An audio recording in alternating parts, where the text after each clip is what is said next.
painter and is currently a poet as well. And so the way he taught was very much using the language of the arts that felt really it just felt very familiar to me.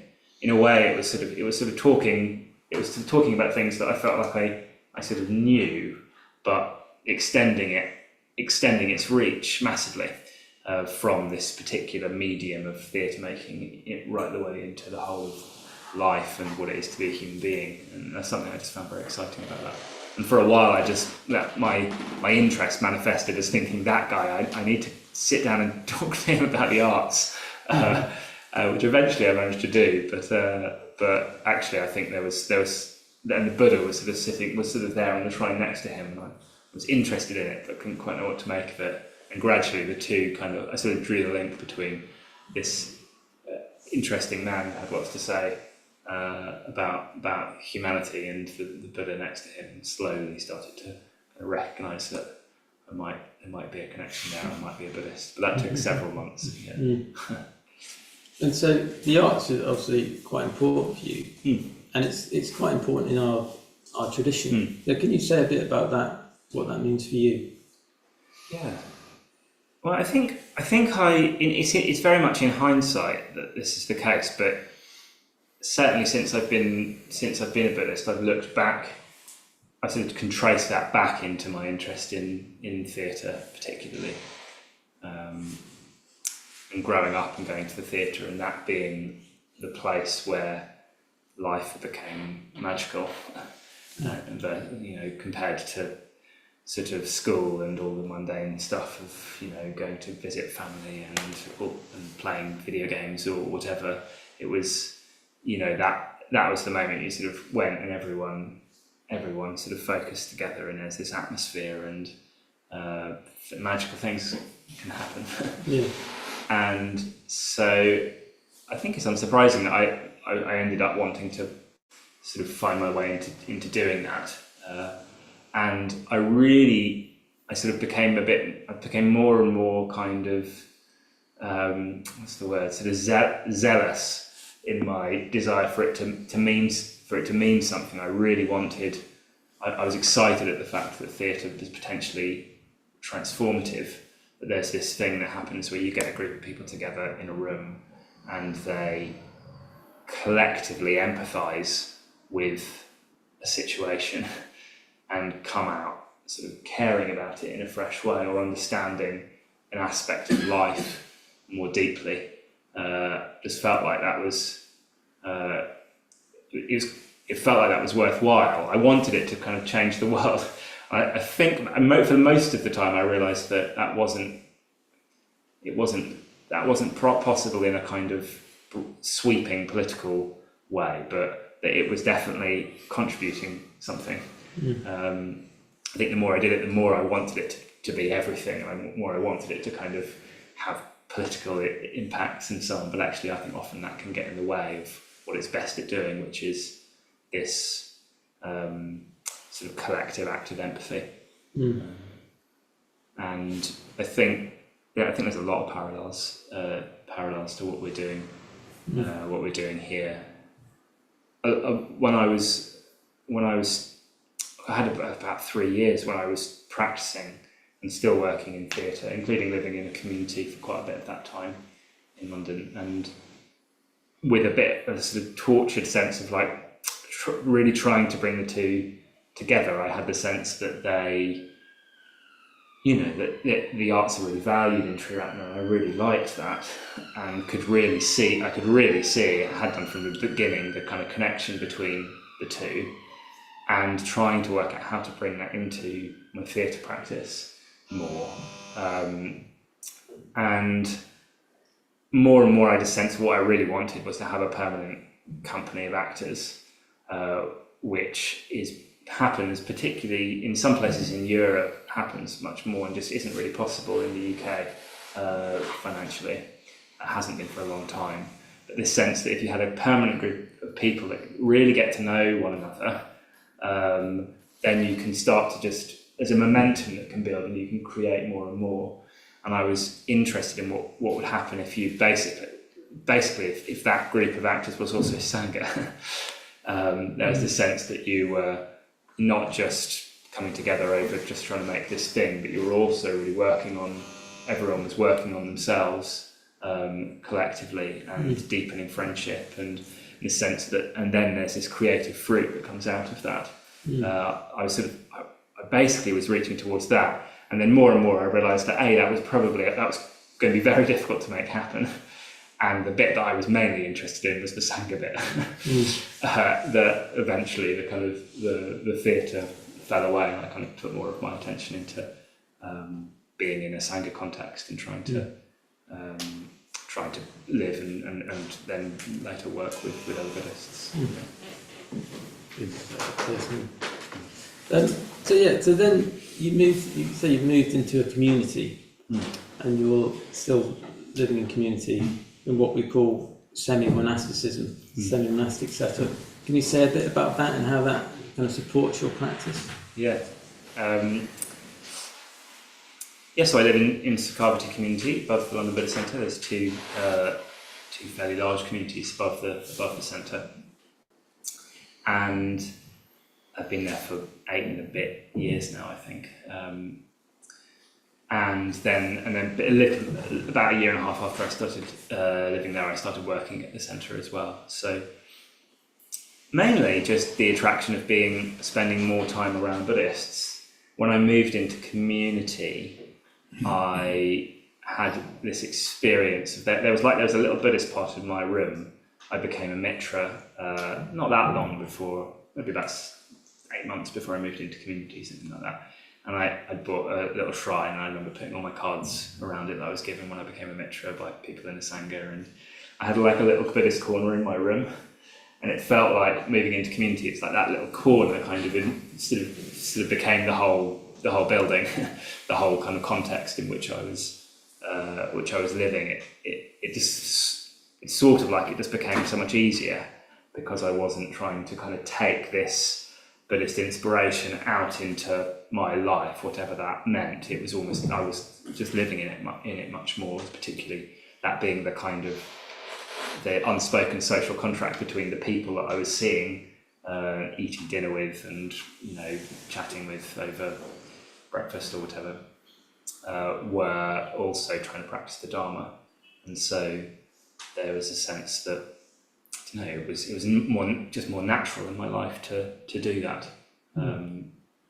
And part of the real attraction to stop working in theatre was to be able to do more of that. A lot of the people I lived with were also working together, and I just they looked like they were having a good time, and I was often in my room or in some local cafe kind of doing some stuff on a laptop, trying to make production happen or something, and realising that they looked like they were doing something a bit more interesting. I was very fortunate just to be just around the corner from the LBC, where there is so much of that. There's so much opportunity to live with other Buddhists and to work with other Buddhists, and so it was in that context a fairly normal thing to do and a fairly ready option. And I really, really do think it's important. I know that there's talk about potentially a few guys around the NLBC starting to live together, which I think would be brilliant. It's like, it makes the possibility of that, I think, it's just like making the Dharma life feel like it has the potential to be a really complete life, basically. Not that one can't practice the Dharma very fully, not in those contexts, but it definitely helps. Definitely helps a lot. So I definitely don't think that I'd have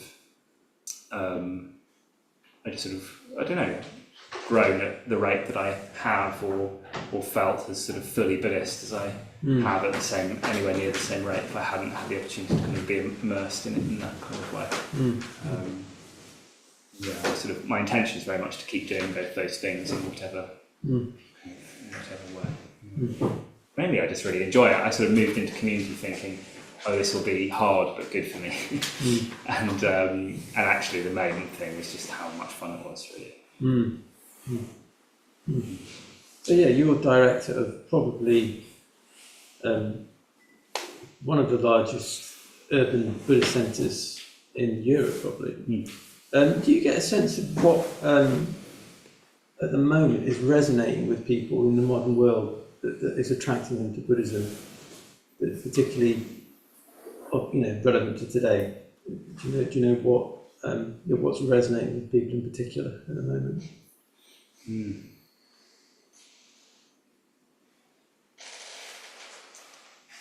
Question. It's interesting. I think it's probably not the same things. What resonates is probably not the same thing as the reason that people would give for coming along. I sometimes ask people at a newcomers meditation class that I teach why they want to meditate, why they're here, and very often it's to do with just feeling very stressed and wanting to relax and just calm down and cultivate a bit of stillness and so on. And I can see that's probably the majority entry point. That's not by no means the only reason people come along, but actually I think probably the thing that keeps people isn't just that, although hopefully it does help people to relax and calm down. It's often more a vision that they weren't quite expecting, and I think it might sometimes be more of a critique of the culture that we are living in. The sense that it doesn't, partly if you critique a culture, a sort of way of living and a way of relating to the world and what's meaningful and so on. If you can critique it, you can point out that it doesn't have to be like that. There's something so isolating, particularly living in a city like this, with so little sense of community and so little sense of something meaningful beyond sort of, words start to fail us, don't they? But something meaningful beyond what you are usually told as the purpose of life, the things that we're trying to achieve and get to, and even the kind of sense of you make the best of it and you get the money and so on, and then you have the stable, loving relationships, which are all very good, but a sense that's aspiring to something, our connections with other people, aspiring to be to transcend themselves, and so sometimes I think people respond to a vision that is appealing, but almost I think it needs to be in relation to a sense of just like, look how weird and uncomfortable our usual way of relating to life can be, and not to exclude myself or other practicing Buddhists from that, because we're very much affected by that culture. I really feel how, for myself, it's just still not a natural thing to live communally. I've been living in a community for a long time, but there's something I feel like, I just need time to myself, or I need to work things out for myself, or I need to. There's still a kind of resistance to that just comes from the world, I think, and how what we expect to be sort of independent and our own people, and probably rambling a bit now, but yeah. I think we need to I think it really helps to look at what we're doing that is unnatural. Speaking of going off to work things off from your own, you did go on a 3-month solitary not that long ago, and you're about to go off on another one again. I'm just back from one. Okay. Yeah.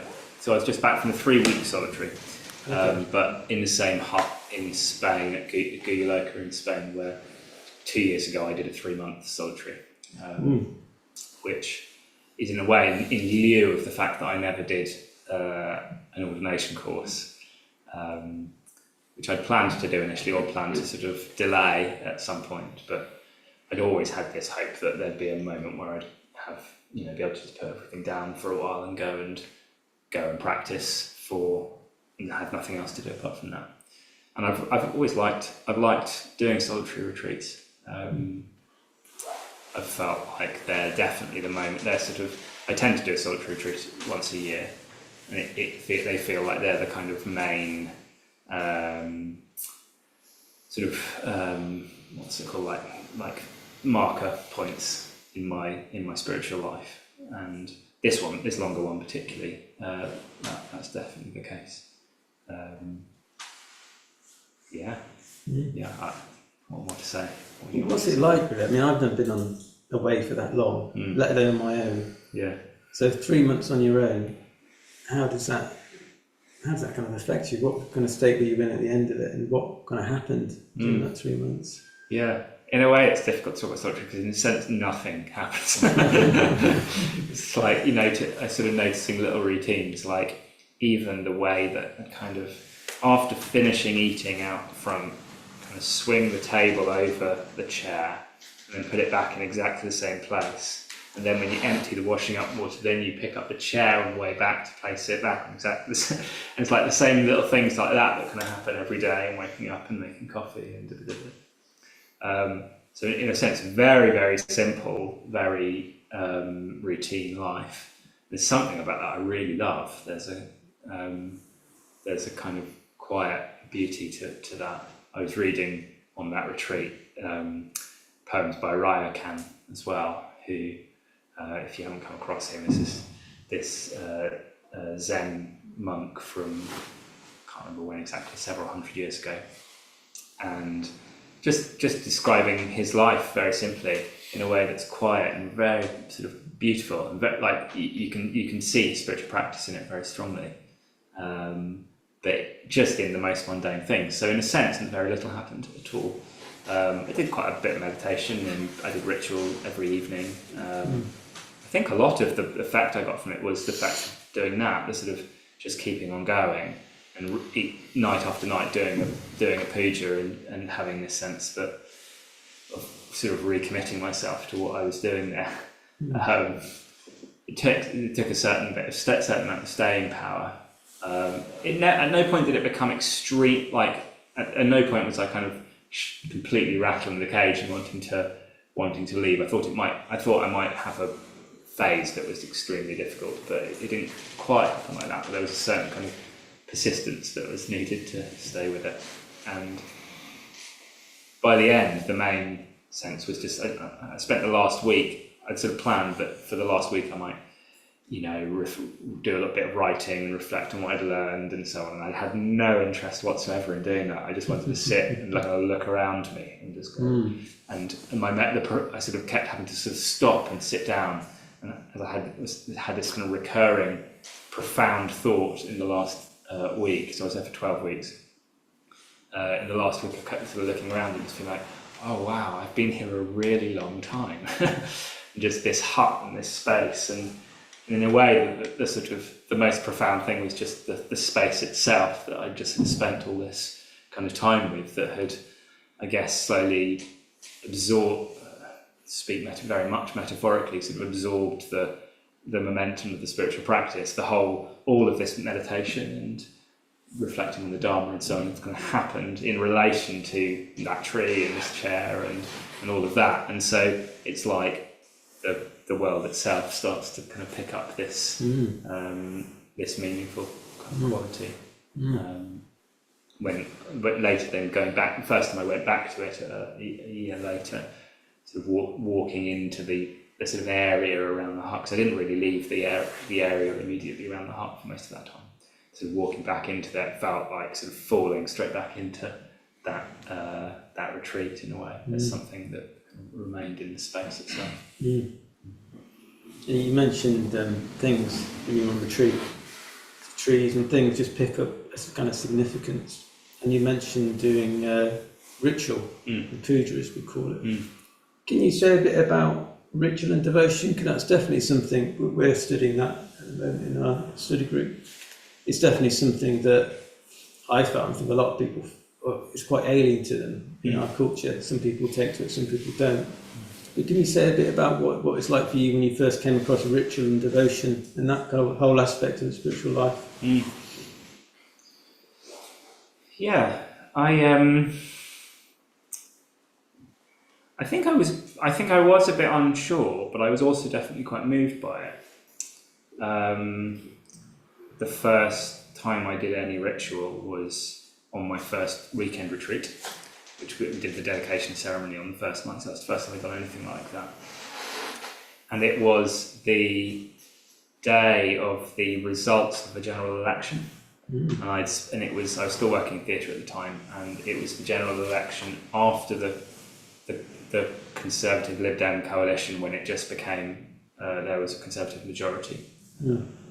And certainly, and I'd spent the morning doing this with a group of theatre people. I was doing a few days sort of workshop with people, other directors and some actors, I think, and we were very aware of the general election, what was happening, and the last day we knew the results, and the general consensus in the room was that people were not happy with the result, and there was but the atmosphere was really, really gloomy. It was definitely it felt like the end of the end of the world kind of territory.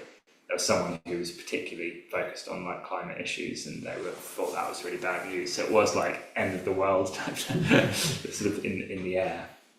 And I hadn't quite noticed that really, but then getting on a coach to the countryside and going there and doing this, and then doing this dedication ceremony and talking about lines like, though in the world outside there is hate, here may there be love.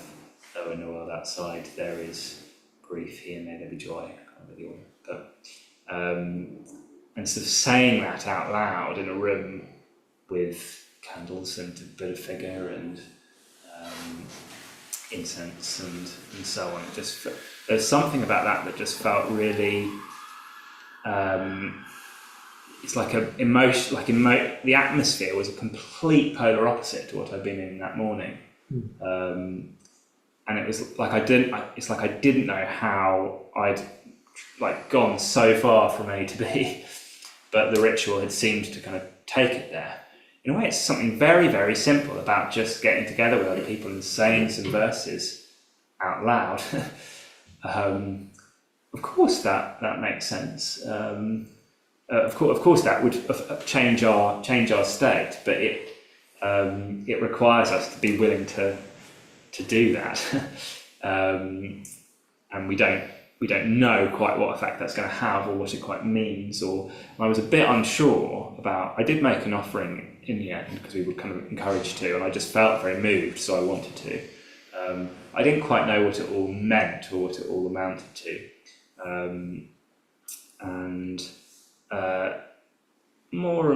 I often find ritual a bit boring, to be honest. So my experience doing ritual is quite frequently feeling a bit like, okay, and then when we go to bed, if it's at the end of the day on a retreat or something like that. So that's often part of it. But then with little moments of just feeling just very definite or something, saying certain lines and feeling like, okay, no, I do want my life to be for other people, or I do want to not do those unhelpful things again, like all the sort of the meaning of all the different things one's saying, the opportunity to do that and say it out loud and with other people in front of something beautiful. It's like there's an opportunity to sort of lay an intention down, and that's definitely what the function I experienced of ritual on this long solitary was. Doing it again and again was a sort of a building up of intention. And actually, I think, although I was affected by lots of things on the retreat, afterwards, in the months afterwards, I started to think that it was doing ritual every evening that possibly had the biggest effect on me. Lastingly, was a sense that it just seemed much. This did wear off a little bit after a while, to be honest. But I think possibly for a good year, my capacity to I felt that I just didn't feel like I had very much struggle to get up in the morning and meditate, or do any of the things that I knew were kind of good for me. It was like I'd picked up quite a lot of momentum in just doing those things. So I wonder if it's a lot to do with that, getting our emotional life behind what we're trying to do and just sort of keeping on pushing that along so that it will carry us. Okay, I don't know how much time we've got, but maybe a final question before we go for tea. Sangharashta, who is the founder of our movement, he died a few years ago. But could you say a bit about his significance for you? And did you ever get to meet him? And if so, what was that like? And what your kind of relationship with him is like? Yeah, I did get to meet him. I met him 3 times, which I'm really glad of. It was just all in the last year of his life, and it's interesting. And yet, still, my relationship with him is mostly remote. It's mostly through his writing and his talks and his memoirs, and a lot through his friends who knew him. I live with a man called David Mitra who was ordained in the mid-70s and spent 20 odd years living with Bhante, and so I hear lots of sort of stories and anecdotes and things that he used to sort of say around the dinner table or whatever. So I feel like I've got a very strong sense of him as a man, and I was very, very struck in meeting him, just particularly the first time I met him, just the kind of atmosphere of it. He likes to keep his room quite warm because he'd spent such a long time in India. So it was a warm room, but there was something sort of particular in the atmosphere of being in there that I was trying to sort of describe it a bit later, but I feel like he taught me something about metta, even though we didn't talk about metta at all.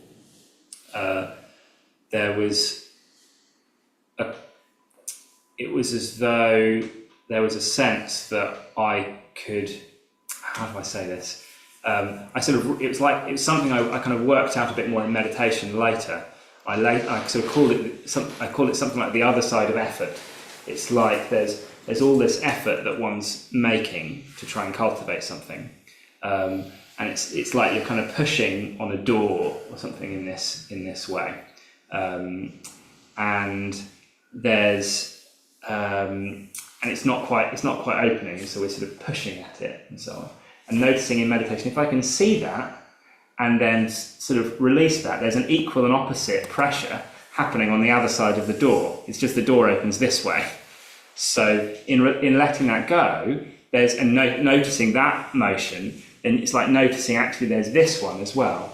So an experience of like metta is actually coming in from this direction.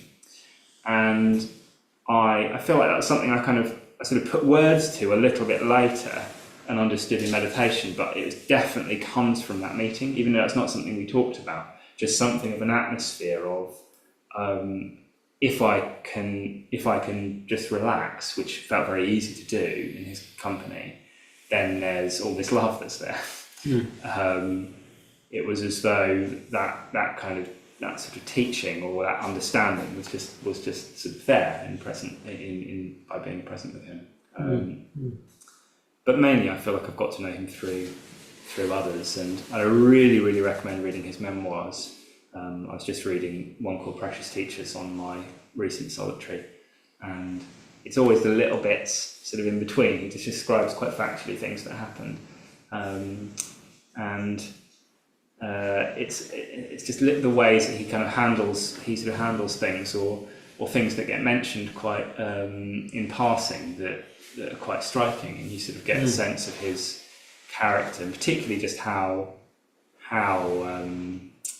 sort of upright he was in trying to benefit Buddhism in India at the time. So yeah, I felt like particularly at the point of ordination, the relationship takes on one of a teacher-disciple, even though he was dead by that point. and yet it's something I need to kind of keep refreshing because he's not around. I can easily, if I especially I'm not feeling that inspired or something, I can slightly not quite work out what my relationship is. Not that I feel antagonistic towards him at all. It just doesn't feel as close. But when I can invest in it, it genuinely helps me know how to relate to our sangha, to the practices that I'm trying to do, to just the whole thing of what does it mean that suddenly in my life I'm a Buddhist and I'm trying to live that out. The relationship to him feels very important. So even if we've not met him, especially if we're trying to take our practice seriously and further, it's like we do need to come into a relationship with him because he's completely just as a founder of a tradition. You know, he's written into it in a way that allows lots of room for creativity and other people to come in. But it's like his paper; it's all written on or something. Okay, well, fantastic. I think we'd better stop there. I'm not sure what time we need to stop. Have you got any more time? Or I think we better stop there. So that is, we'll go down for a tea break now, but thank you, Stiramanis. We'll come back after the break, and you've got the chance to ask Stiramanis any questions. He said he's happy to answer any question, so you can just really grill Stiramanis. Test that. But yeah, thank you so far, and yeah, let's go down and have a tea. Maybe we'll give him a round of applause.